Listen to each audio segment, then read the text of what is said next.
Hi, I'm Darren and welcome to New Factory Classics. Today we're going to cover Cruel Intentions. The movie starts out with Sebastian driving his prized convertible on the freeway. Sebastian is rich, good looking, and can get any girl that he wants. Also, he writes every thought he has down in his journal.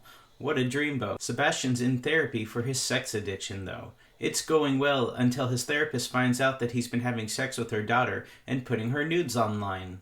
I'll tell you, 1999 was a different time. Kathryn is Sebastian's stepsister. She's just as horrid as he is, but hides it much better. She's a leader of their school, and she loves God, including keeping cocaine in her little hollowed-out cross. Cecilia just joined their prep school. Kathryn's going to lead her to only good things, I imagine. Actually, Kathryn's ex-boyfriend left her for Cecilia, and she's pissed off, so she's going to do everything she can to ruin this perfect little girl by trying to make her as much of a slut as possible. But that challenge doesn't seem all that exciting to Sebastian. He could hook up Cecilia anytime he wants. He'd rather have a real challenge, like hooking up with Annette, a guaranteed virgin that refuses to have sex before she gets married. Annette's father is going to be the new headmaster of their prep school. This is going to be perfect timing for him to get the ultimate prize. While discussing their scheme, Kathryn is basically giving a lap dance and a hand job to her stepbrother. They really get along. Well, Sebastian just wants to sleep with Kathryn. She's the only girl he can't get. And now for the classic 90s sex wager. Kathryn bets Sebastian that he cannot bet Annette before school begins. If she wins, she gets his convertible. And if he wins, he gets to also have sex with Kathryn. Wow, what a premise. I'm telling you, when I was 13, this was the greatest movie ever. Sebastian immediately heads over to his aunt's mansion, where Annette is staying before school begins. It looks like we're at phase 1 of cloning Reese Witherspoon. Annette spurns his initial advances. She's been forewarned about how evil and conniving Sebastian can be. Kathryn, annoyed that Sebastian wouldn't help her in destroying Cecilia, realizes that Cecilia also is in love with her cello teacher. Kathryn decides to start sending Cecilia in the wrong direction. Step 1, show her how to make out. Get her to make out with her cello teacher. And the best way to teach someone how to make out is to have a really, really slow motion kiss with the camera zoomed in. This made no sense for the movie, but it was fantastic to watch when I was 13. Late at night, Sebastian visits Annette and convinces her to go swimming with him. She knows he's bad news. She knows he just wants to sleep with her. But she also kind of likes him, so she wants to see where this goes. While swimming together, she reveals to Sebastian the note that she received in the mail, warning her of all of his dishonorable intentions. That's what this movie should be called, Dishonorable Intentions. Swimming together, he butters her up as much as possible, saying all the right things, hoping to get her to sleep with him. But she sees right through his game. He's going to have to up his game or show her some real feelings. So up his game it is. In order to play the long game, Sebastian confronts somebody who he finds out is gay and threatens to out them to the whole world in order to get him to talk up Sebastian to Annette. What a classy thing to do. And this is all just to save his convertible, something that he ironically doesn't care all that much about because he's constantly parking in the red zone. In order to improve his reputation with Annette, he joins her in visiting an elderly home. He wants her to think he's a good guy. Of course, she sees through the lies and just straight up calls him out for being a 17-year-old that's constantly serious and only thinking about sex. He needs to let go, have some fun, and just embrace love. And for a brief minute there, you can see his shell beginning to crack.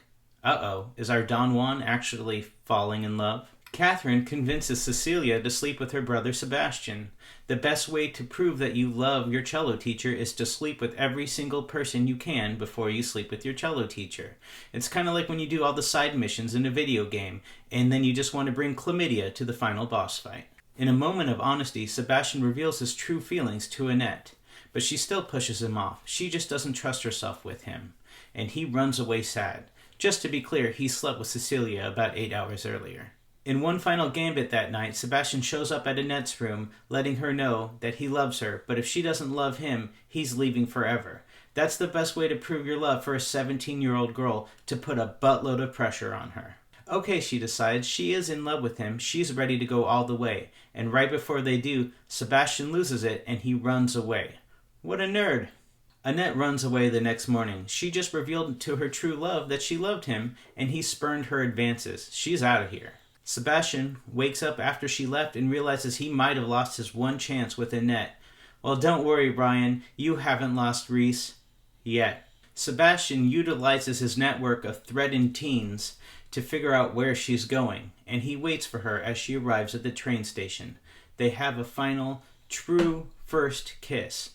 The scene is fantastic. You have great music, great visuals, and they actually have some pure love for once. Now, Sebastian had had sex many, many times in his life, but this is the first time that he made love, and he is truly in love with Annette. Everything is going to be perfect. What a perfect, happy ending to a film. And now, there's 25 minutes of who knows what's about to happen. Okay, a deal's a deal. Kathryn's ready to sleep with her stepbrother. You know, he did win the vet, but he spurns her advances, something that Kathryn has never experienced in her whole life, and it hopefully won't cause her to go crazy. It doesn't really matter though, she's sleeping with the cello teacher. Also, shout out to this famous drawer. Kathryn manipulates her stepbrother, telling him all the crazy stuff that he needs to hear to drive him nuts, to have him go, admit everything to Annette, and break up with her. He's actively shaking while he does it because he's in love with her, but he tells her it's all been a lie. Well, he goes back to the house and is now ready to cash in his bet with Kathryn. But she's like, you're a loser. You were in love with her and you broke up with her. I manipulated you this whole time. I don't have sex with losers. Spiraling because he lost his true love and the bet with his sister, he has nothing left. So, Sebastian comes up with one final idea. Sebastian delivers his journal to Annette. It shows every horrid thing he's done his whole life. His love for his stepsister, his real love for her, and every other horrible thing he's done to every person. He needs to come clean if he's going to try and fix things with his love. Kathryn, unhappy that her football-playing ex and Ronald, the cello instructor, have both left her for Cecilia. She is pissed, and she does the one thing that makes complete sense to do. She tells the cello instructor that Sebastian's been beating her. Infuriated that his side girl is getting beaten by her stepbrother, Ronald, the cello instructor, goes to find Sebastian and beat him up. Annette also just finished reading the book, and she's ready to go find Sebastian and try and fix things with him. All three of them calmly talk things out, and everything works out perfectly. I'm just kidding. They get into a huge brawl and end up rolling into the street. While they're fighting, Annette tries to break them up, and she gets thrown in front of a car. At the last minute, Sebastian pushes her out of the way and gets run over by a taxi. He looks into Annette's eyes and clearly and honestly tells her that he loves her. And then he dies. The school year sadly begins with the funeral for our beloved coxswain. It seems that right before her speech, Kathryn runs into a girl that she's never met before. It's Annette. I wonder if these two will become besties. Kathryn begins her eulogy for her dearly departed stepbrother when there's a bunch of noise in the back of the church, and it gets louder and louder and louder, completely derailing her eulogy. For revenge, Annette made hundreds of copies of Sebastian's journal and handed it out to everyone at the church. It looks like they know every horrible thing he's done and every horrible thing Kathryn's done. They still know what she did last summer. Kathryn finally gets her just desserts. Everyone sees through her little fake facade and sees how horrible she's been the whole time. And her parents grab her cross and find out that she has a cocaine addiction. It looks like her life is falling apart. The movie ends just like it began, but with Annette driving off into the sunset in the convertible with her hand on the original journal, her one tie to her true love, because she was the only one who didn't have cruel intentions. And now I have seen it, so you don't have to. Please like, subscribe, and share. Thank you.